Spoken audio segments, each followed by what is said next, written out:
what I'm going to do is sing a song, a prayer, which I arranged to music. It's a prayer that I think probably all of you have heard at one point or another. But what I'm going to challenge you to do tonight is to listen as if for the first time. Listen to this prayer as if you've never heard it before. And to listen as if it's being spoken directly to you and about you and by you. And I think if you do that, the prayer itself will have a whole new experience. And the other thing is, I think that if throughout the talk and throughout the evening, if we just keep coming back to the words of these prayers, of this particular prayer, I think this sums up everything that I would like to communicate, and hopefully that you're going to be open to hear. So if you could just be quiet for a moment and go into that space.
Oh Lord, make me an instrument of your peace.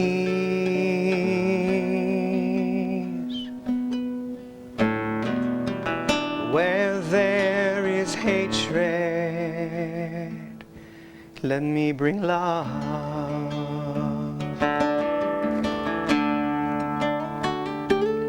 Where there is injury, pardon. Where there is doubt, bring your faith. Where there is despair, let me bring hope.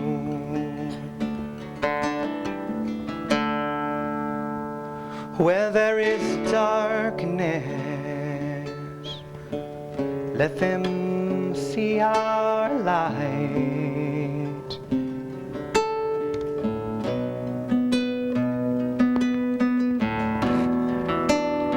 Where there is sadness, let them feel our joy.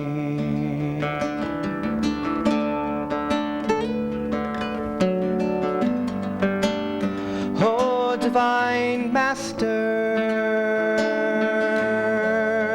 grant that I may not seek to be, console as to console.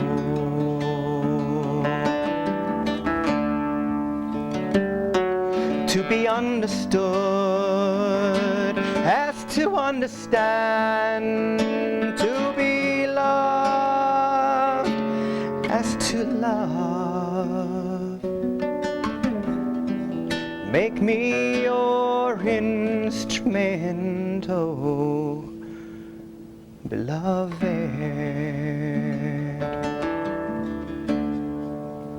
For it is in giving that we receive, it is in pardoning that we are pardoned, and it is in dying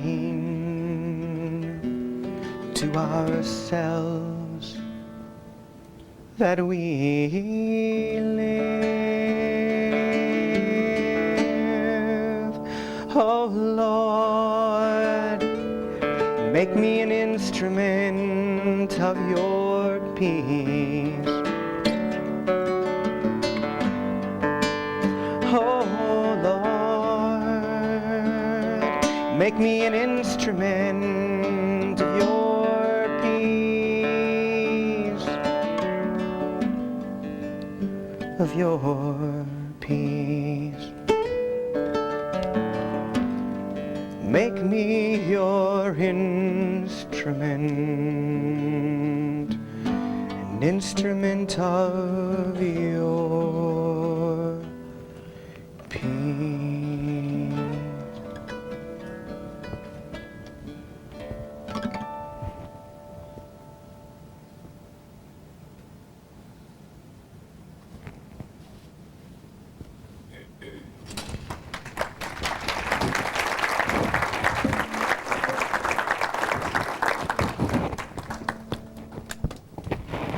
Thank you.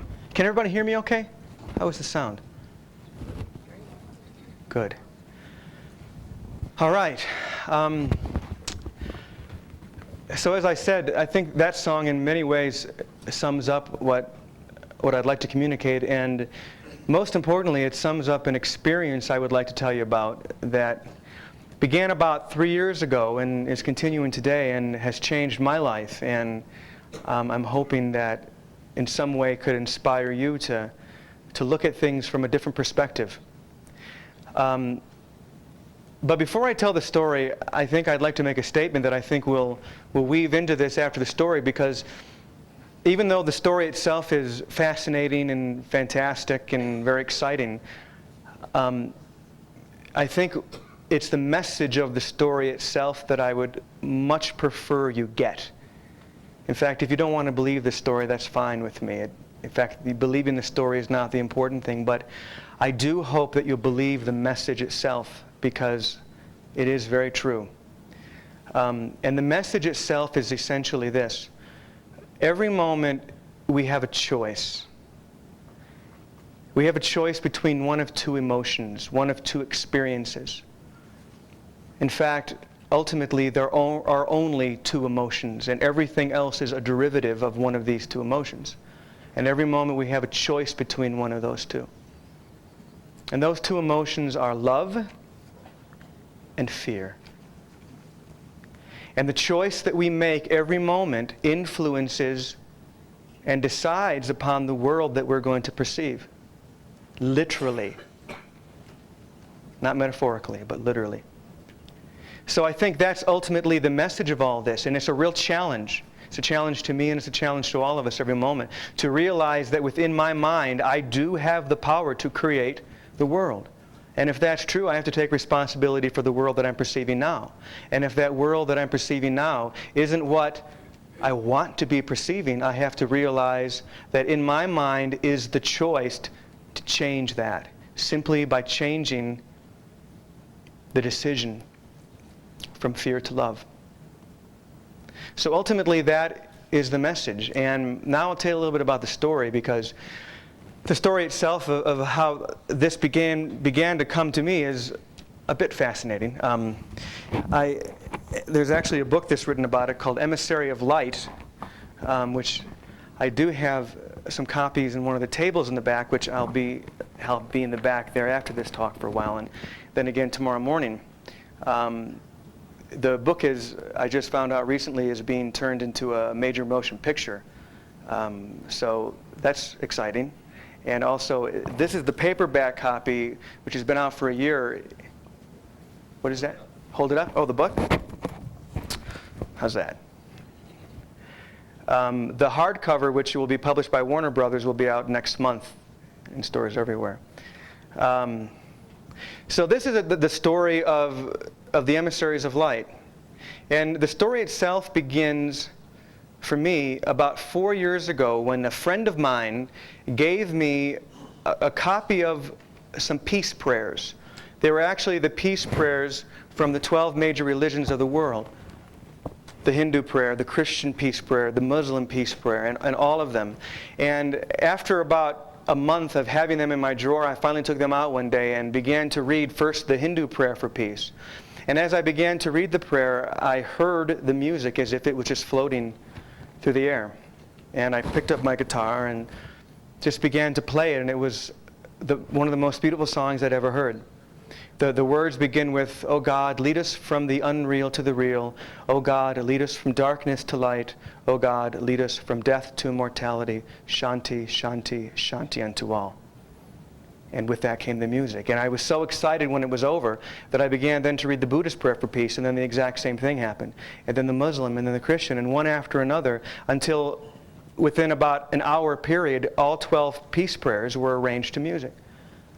Not one of them took more than 5 or 10 minutes. And I knew when that was over that something had occurred that was going to change my life forever. I didn't have any idea at that time just quite how much it would change my life. But I knew that this was a gift, and I knew that a gift is not given to someone unless you're supposed to share it.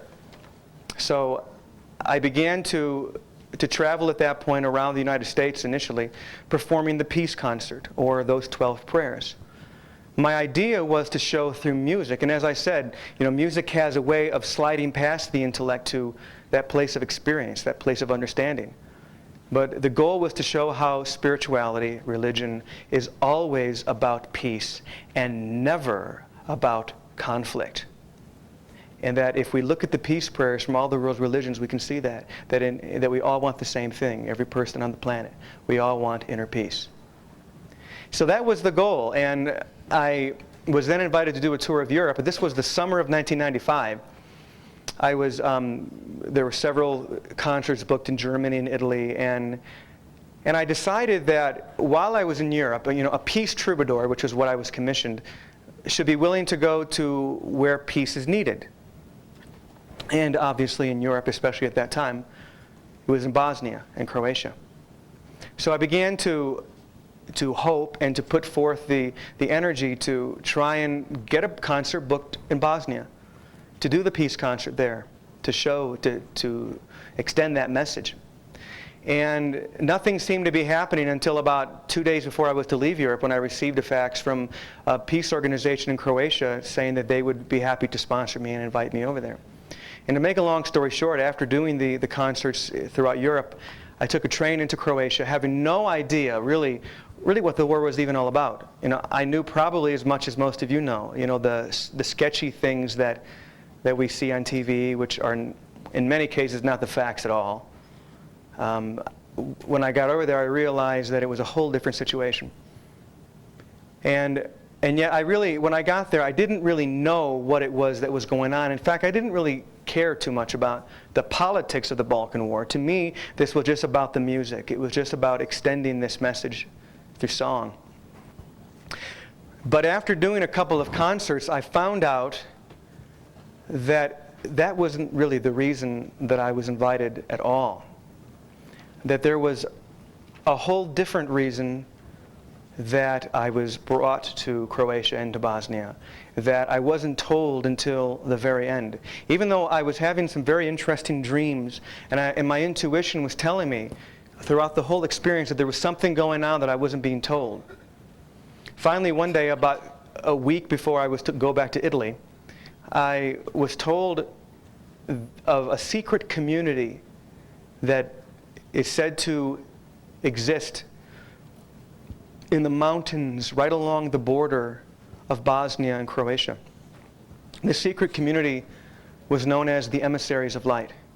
And the person who was telling me about this said that this community had existed in one way or another, in one place or another, for thousands of years. And that they were a secret spiritual community doing a special type of meditation work that they call the extension of divine light. And that this work was always done in a place of the world that was experiencing extreme conflict. And the reason I was given for that was because the analogy was, you don't turn on a spotlight in the middle of the day. You turn it on when it's darkest, where it can have the most effect, where it can be seen. So this extension of divine light that these people were doing in secret in the mountains of Bosnia, it wasn't so much that it was for Bosnia itself. In fact, it was for all of us. It was for all of humanity.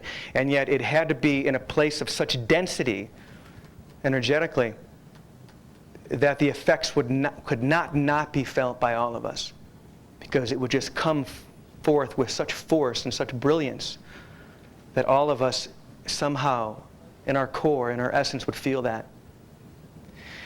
Well, So you have to kind of put yourself into my position. Here I am in this very strange country, not really understanding quite what's going on, and I begin to be told this tale of some, as far as I'm concerned at that point, is some spiritual cult that lives up in the mountains of Bosnia doing something, whatever it is they think they're doing. And it was a bit of a surprise when this person, whose name was Duru, told me that the real reason I was invited there was not for the music at all, but because it was important that I be brought to the emissaries. Now, it turned out that that it was extremely rare, if not, ever, if possible that it never really happened, that people were just brought to them. In fact, if you did not know exactly where they were, in fact, if you weren't invited by them, you would never be able to find them. It was impossible. But here I was being told that, in fact, the place where I was told that the emissaries were was in a place that was in Croatia, right along the border, that was held by the Bosnian Serb army. So this was not, just a walk in the forest. This was in a war zone with tanks and with soldiers roaming through the woods. And yet here I am being told that I'm supposed to be taken up there, me and actually 3 other people, so that I can experience this message that I was told that the emissaries had for humanity. Well, you can imagine what I was thinking at that moment. It's impossible to say that I wasn't excited, because obviously the prospect of something like this taking place was, thrilling. And I wouldn't be in Bosnia in the first place if I wasn't the adventurous sort. So that part of the story appealed to me. And yet, I think I tend to be sort of an open skeptic, is what I like to refer to it. I don't believe anything off the bat, but I'm open to everything. So I wanted to believe that the emissaries were real, and that was the reason why I decided to go up into the mountains. And Duru, whose job was like the liaison between the emissaries in the world, led me, a woman named Snezhna, Gordana, and Nadina up through the armies up to the emissaries of light. Now, what occurred during the 12 days that I was there with the emissaries, in many ways, is very impossible to talk about. I can talk about what it was like, what it looked like, and yet the experience itself, what occurred inside me, is impossible to talk about. In fact, what I normally say is that when I was brought to the emissaries, obviously I went on a journey. But the journey that I went on wasn't nearly as far as most people think. In fact, the journey that I went on, being taken to the emissaries, was only about 13 inches long. It's from here to here. From the intellect to experience. You see, there was nothing that the emissaries told me when I was there that I didn't already know intellectually. I'd been doing this kind of stuff. I'd been on a spiritual path for a very long time. And, I knew it all, as far as I was concerned. I'd read all the books, gone to all the seminars, and done just about everything that many of you have probably done. And yet, many of you have probably experienced this, that knowing this stuff doesn't do much, does it? It's all about feeling it. It's all about the experience of it. And somehow being with the emissaries, literally just their presence itself, triggered something in me that I can't describe, that I could never possibly explain. And yet it showed me the reality of what they were doing. Their message was very simple. And this was the message that they said to communicate. That it was time for humanity to hear this. In fact, the message was twofold. The first part of it is that, in fact, I think I could probably sum it up in 2 words. Those 2 words are, you're ready. You're ready. You're ready to step into an experience wholly unlike anything you've ever known. Anything that you've ever thought was possible. You're ready for that. Not here, but here. You're ready. They said that humanity, you, me, all of us, had forgotten something. What we had forgotten is very simple. We had forgotten who we are. We've forgotten our own holiness. And in doing so, we created a world where fear seemed to have reality. All from the forgetting of what cannot change. Your holiness. Who you are in truth. So what you're ready for is to remember. To remember who you are. But something has to happen first for that memory to be triggered. In fact, there's only one thing that's keeping you from remembering. There's only one thing that's ever kept you from remembering. And that's fear. Ultimately, fear of yourself. It's impossible even to get into discussions of what that means. Why am I afraid of myself? Why would I turn away from the divine? It doesn't even matter at this point. All that really matters at this point is that it's time to remember. It's time to remember who you are. And so this brings us to the second part of the emissary message, which is, in order to remember, there's only one thing you have to do. You don't need to go to any more seminars. You don't need to read any more books. You don't even need to listen to any more music. All you have to do is learn how to release fear. The emissary said to me that fear is the only thing that is blocking you from the awareness of who you really are. Ultimately, fear of who you really are. Do you see how simple that is? See, this isn't a conspiracy theory.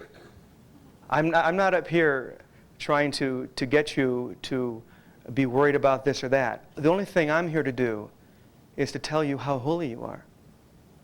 And if you're experiencing anything other than that, then the only thing that you need to re-experience that is just to let go of your fear about that. And that fear seems to manifest itself in a trillion different ways, because that's the purpose of the world. Now, from what I could tell, from the other talks that I've heard and the different discussions, there are a lot of people out here who have very keen minds, who are very, very keen intellects. And you may be listening to what I'm saying right now and saying to yourself, that makes no sense. And you know what? You're right. It doesn't make any sense intellectually. In fact, you can chew on it all you want intellectually and try and figure out what it is I'm trying to communicate. And you're never going to do it if you're trying to do it up here. And yet I know that there are a lot of you out there that are listening to these words, and right here you're hearing one word.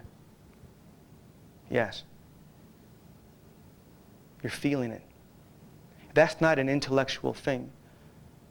I can tell you with complete certainty who you are and what's happening here and how simple this is. Perhaps I have the emissaries to thank for that shift I talked about. But it's very clear, it's very simple to me. And I know that you're feeling it as well, somewhere in some way. And that's the simple message of the emissaries, that you're ready for this. There has been a shift in the world, in humanity, in the universe.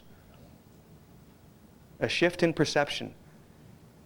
We have been living in a world based on the laws of fear.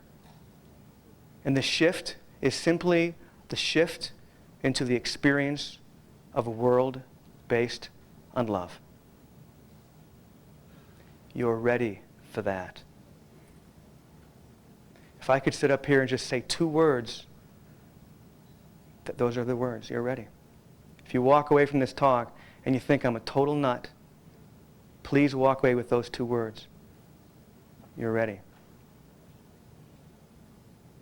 It's that simple. I think since I was introduced as a musician, maybe what I'll do is interweave some of the music in with this. When I returned, I've actually been back to Bosnia 3 times now, most recently in March of this year. And after the first trip, which was as I said, the summer of 1995, I returned rather confused. I mean, here I had received this incredible gift, had an incredible experience, and I was told simply share it. All I was really told was tell people how holy they are. If they're ready to hear you, they'll hear you. But I had no idea. I mean, I'm not, there's some famous, like Oprah, who could just get on television one day and say it and millions of people would hear. So I had no idea how I would do that. So what I did was I turned to the first thing that I always turn to in trying to express my feelings, which is music. And the first thing I did was, I think 2 days after I returned from Bosnia on the first trip, I wrote a song that I'll play for you now. This is a song that I think in many ways summed up what that experience was about for me.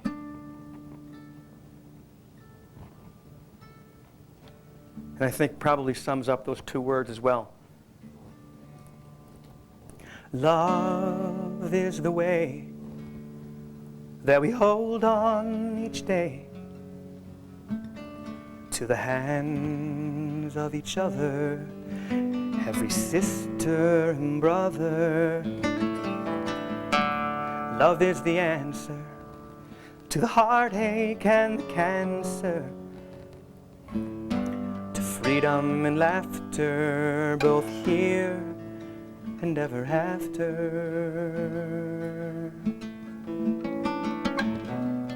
Love is the key to the door I want to go through now. I've always known how. It's just a matter of love. Love, love. It's just a matter of love. Love, love.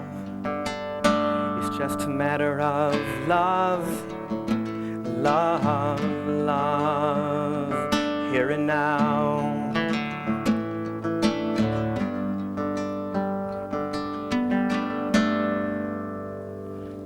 Peace is the reason for the changing of the seasons. War and disaster ain't really what we're after.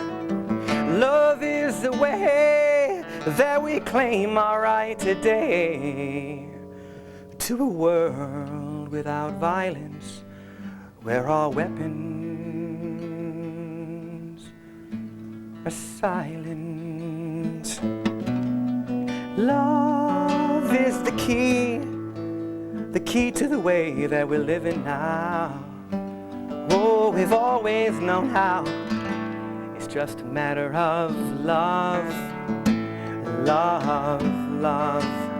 A matter of love, love, love. It's just a matter of love, love, love. Here and now. Join me if you like on the chorus. It's just a matter of love, love, love. A matter of love, love, love. It's just a matter of love, love, love. Here and now.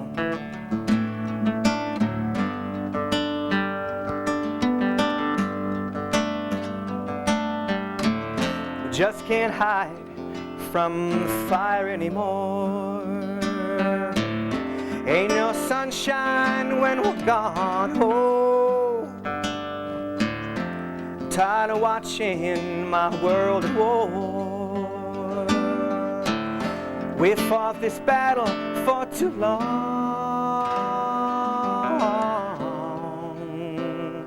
Oh, so long. Yeah.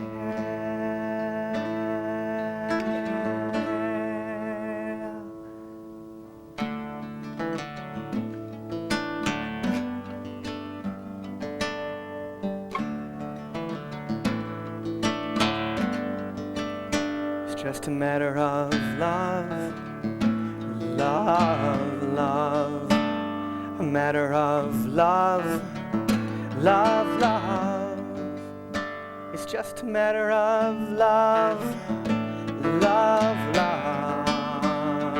Here and now, here and now, here and now, now, now. It's just a matter of love, love, love. A matter of love, love, love. It's just a matter of love, love, love. Here and now. It's just a matter of love, love, love. A matter of love, love, love. Oh, it's just a matter of love, love, love. Here and now. Right here and now. Whoa, whoa, whoa.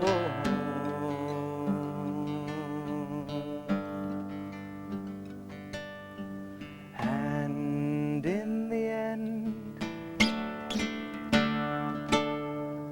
the love you take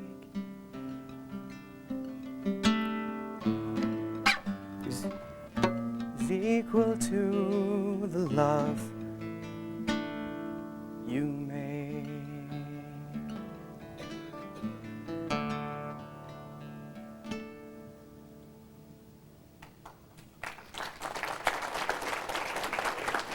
Thank you.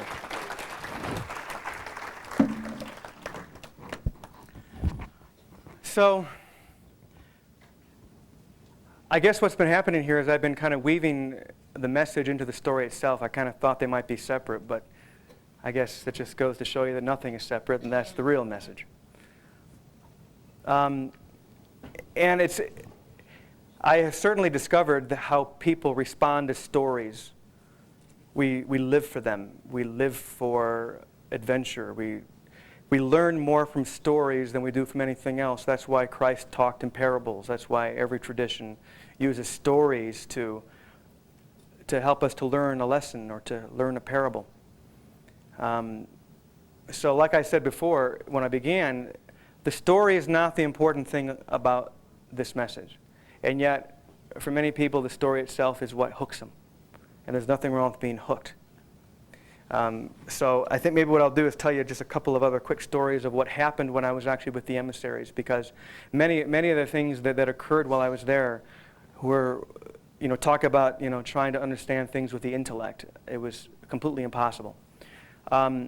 Just to tell you a little bit more about how the community was and what the emissaries were all about, there were essentially 13 emissaries who lived in the community, and they seemed to come from different parts of the world. As it was explained to me, each one was simply drawn there for one reason or for another, in one way or another. And what they would do is, there was a domed building in the center of the community, and in the domed building there was on the floor there was drawn a 12-spoked wheel. And every morning at midnight, the 13 emissaries would file into this dome building, and 12 of them would sit around the spokes of the wheel, and then the one who was the primary emissary sat in the center. And they sat that way every day from midnight until noon without moving, performing this meditation that I mentioned before, the extension of divine light. If you were watching with your eyes, you would think that there was nothing happening at all. I came to discover, as I was there more and more, that there indeed was quite a bit happening that simply wasn't visible to the eye. When I arrived, I was told that I was not to participate in the meditation, but I was to be there in the building while they were doing this. And anybody that knows me knows that, sitting down for 3 hours at a time meditating is not my thing. I have a hard enough time sitting still for a half hour, let alone 12 hours. And yet somehow there was an energy, there was a brightness, there was an energy about the emissaries and just being in their presence that the 12 hours was gone just like that. And for the 12 days, everything was in 12. For the 12 days that I was there, I attended, I think, all but one of the full 12-hour meditations. And I just found myself swept into a whole different experience. I didn't know anything about time at all. Now, that's something that the intellect can understand. How can 12 hours pass by but have it seem like it was about maybe 1 hour? One day, after one of the meditations, actually at the very beginning, around midnight when I woke up, I began to hear bombs going off in the distant hills.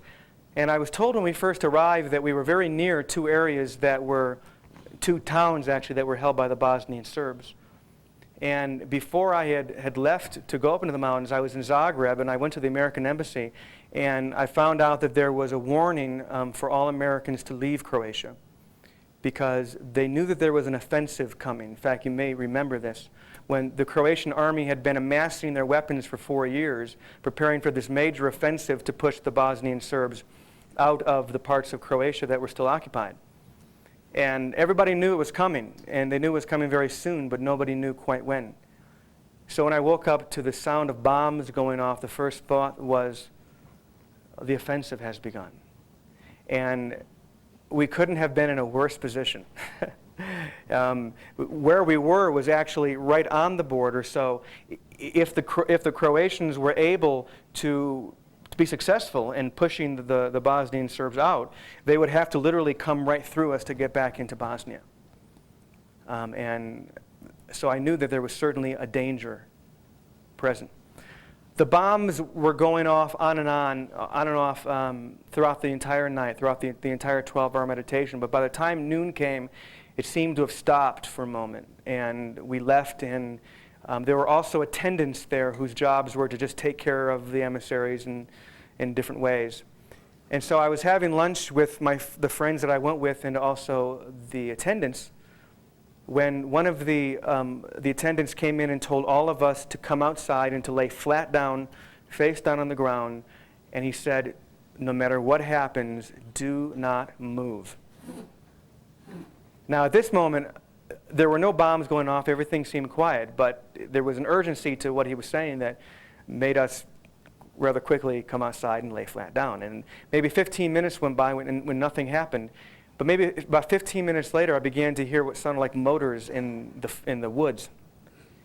And we were actually, where we were lying was right in front of a very long field. Maybe the field was actually maybe from here to the back wall. And the motors seemed to be coming toward us from that direction. Minutes later, 2 Jeeps with probably about a dozen soldiers on them came into the field and were coming directly toward us. Now, I had been to the far end of that field many times, and it was obvious to me that there was no way that they could not have seen us laying there on the ground. There was a house next to us. There were about a dozen of us just laying there on the ground, not moving. And they continued to come, and I'm laying on the ground, unable to move, thinking this was it. The only thing I could think was that this was probably the Bosnian Serb army in retreat. Because they were in retreat, they didn't have time to be fooling with us and would probably just kill us and then go on. I've got my head turned this way, and I'm watching the Jeeps come, just waiting for this to occur. And yet at the same time, there was a feeling of peace all around us, as if, even though I was thinking this, I was feeling that we were fine. The Jeeps came about halfway, maybe even more, so maybe about halfway through the room. Now there was no way they could not have seen us at this point. It was just a matter of time before they would be right on top of us. And then they came about maybe another 15 feet closer, and then suddenly something very strange happened that I still don't know what happened, but I saw it happen. They stopped, just stopped, as if there was this scattered moment of confusion, as if the soldiers began to look around at each other, as if they didn't know what to do at that moment. Now, they had been coming straight toward us the entire way. And for about a minute, they just were looking around, talking to each other. A couple of them got out of the Jeeps. And then suddenly they got back into the Jeeps and just drove right around us, as if there was a force field around us that they just kind of bounced right across and disappeared into the forest in this direction. About maybe 5 minutes later, a helicopter went over, directly over the top of us. And obviously there was no way that a helicopter could not see the buildings and all of us on the floor. They never saw us. I learned later that this is how the emissaries were able to remain a secret society. If they didn't want you to see them, you didn't. In fact, I was told later that this was, it was not that it was common, but this had happened before in this place. When the Bosnian Serbs first entered the country, the exact same thing had happened. But none of them saw them. They just went right around as if around a force field. So that's just one example of what we'll call the power of what was happening there. And all the while my intellect was struggling with not only what I was being told I was supposed to do, which was to share this essential message, but watching things like that happen began to put me at ease, because I began to realize that there was something going on here that was beyond my intellect, that was beyond anything that I could understand. And then coupled with being in the session every day for 12 hours and feeling this movement and that shift, that 13-inch journey we talked about, I began to realize that it was real. One more story. When I returned actually from the trip in the summer of '95, and for about 2 months had no idea what I was going to do with this information, or how I was going to share it, or what I was going to do. And then one day, I was actually visiting a friend on an island off the coast of Portland, Maine. And I said, well, maybe I'll just sit down and just write a little bit. And I sat down in front of the computer and began typing, and basically didn't move for 2 weeks. And when the 2 weeks were up, this is what I had. And when I was finished writing this, I knew that was it. I knew that's the reason I was brought there, was just to write this down. In fact, the other thing that I'll say about that, which I think is funny and interesting all at the same time, the question that I kept asking throughout the experience and after the experience, and even as the book became more and more popular and I'm out all over the world sharing this, the question I was asking myself on some level was, why me? Why have I been given this incredible message, this incredible task? I mean, I'm just this singer. And then suddenly one day it hit me. I understood why it was that I was brought there to the emissaries, why it was me who was given this message to share with you tonight. And the reason is very simple. Are you interested in knowing what it is? Well, yeah, I'm ready, I guess. But there's another reason. The reason is because I am no different from you. You see, we have a tendency to choose teachers and gurus and spiritual masters of people who are very different than we are. For me, a classical modern example is Deepak Chopra. Okay, here's a brilliant man from a different culture, from a different religion, different language. He's completely different than most of us. It makes it very easy for us to look at him and listen to the words that he's saying or the books that he's writing and say, this is what enlightenment is, this is what enlightenment isn't. And take this message that we hear from every tradition, from every teacher, and use it to deny it. Well, guess what? You can't do that with me. I'm not Deepak Chopra. I am no different than you. There's only one thing that might be different, and that is, I've seen the futility of fear. And I've accepted that there's only one reality, and that's love. It's just a matter of love.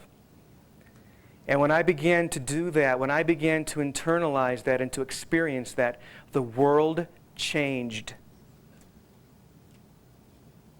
Literally.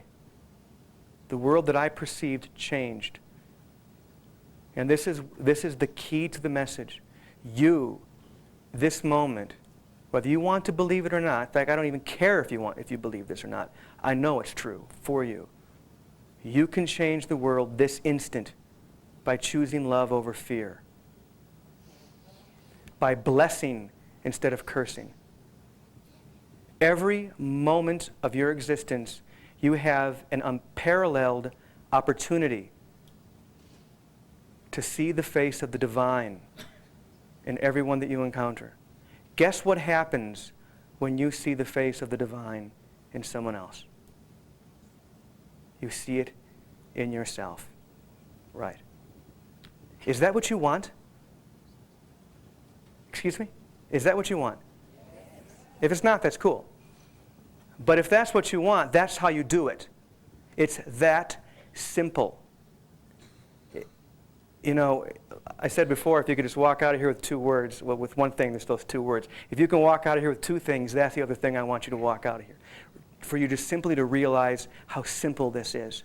That you can do this right now. That you can choose love over fear right now and watch the world change. Watch miracles happen around you simply by seeing God or the divine or however you want to express that. Does that sound like a fantasy to you? It's not. It's not a fantasy. It's the truth. I'm no different from you at all. If I am different a little bit, maybe I'm different just because I've seen that. Just because I've looked into your eyes and I've seen the face of Christ. And regardless of whether you know who you are, I know who you are. The emissary said, just tell them how holy they are. And the rest will happen by itself. Every moment you have the opportunity to bless. And if you do that, the world will change because you changed.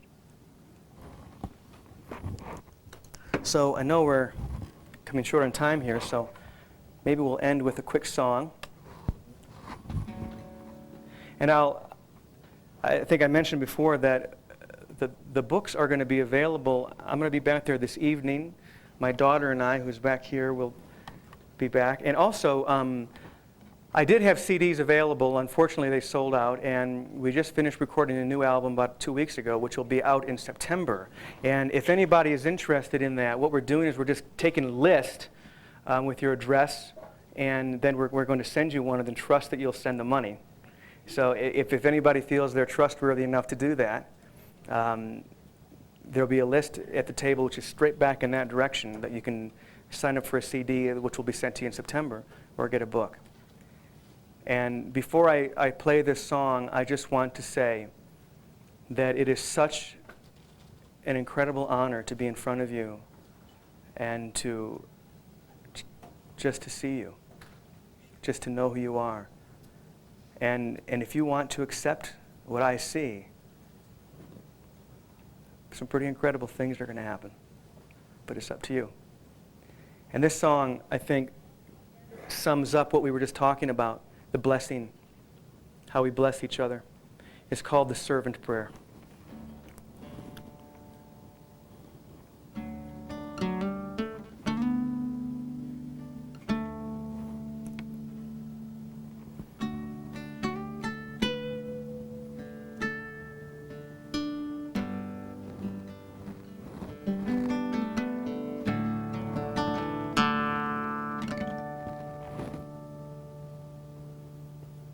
When I am hungry,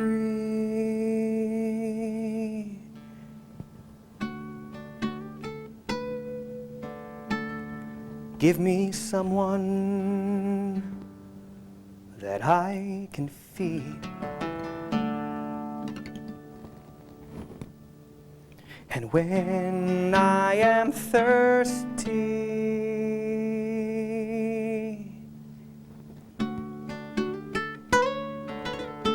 show me someone who needs a drink.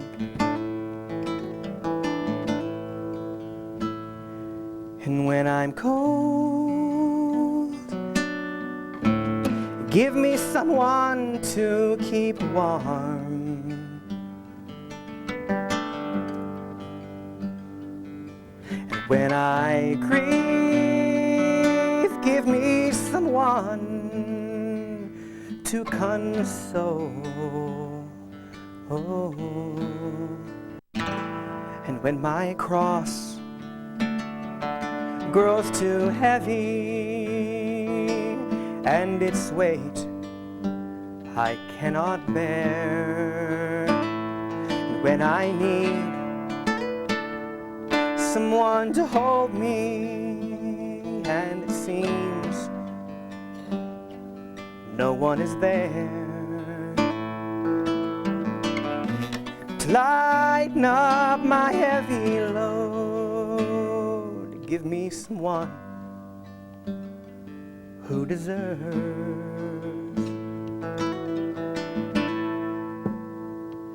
to be loved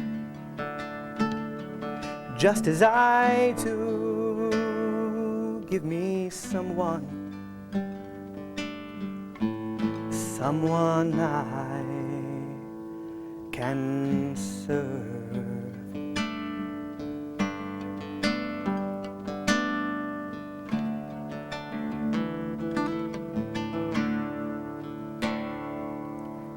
When I need some time,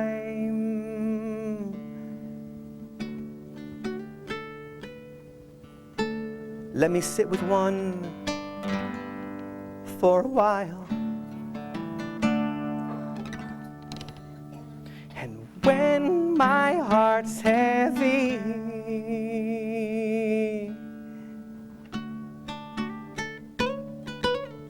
let me find someone to make smile.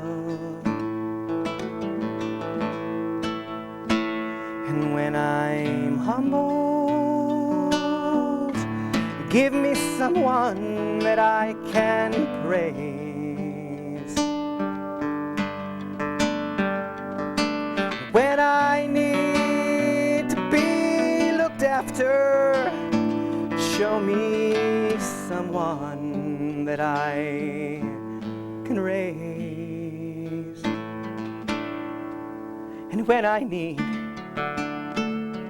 some understanding, show me someone who needs mine. And when I think myself only, draw my thoughts to those who are kind. And when I'm so poor, give me someone who's in need. And when my eyes are blind to what is holy,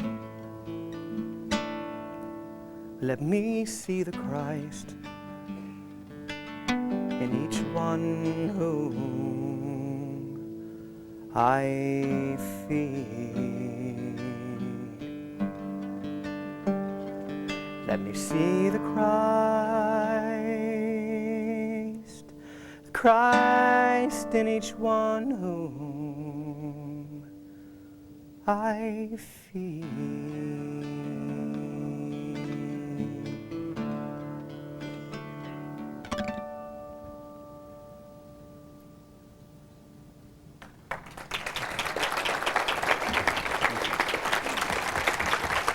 Thank you. Thank you, and God bless you.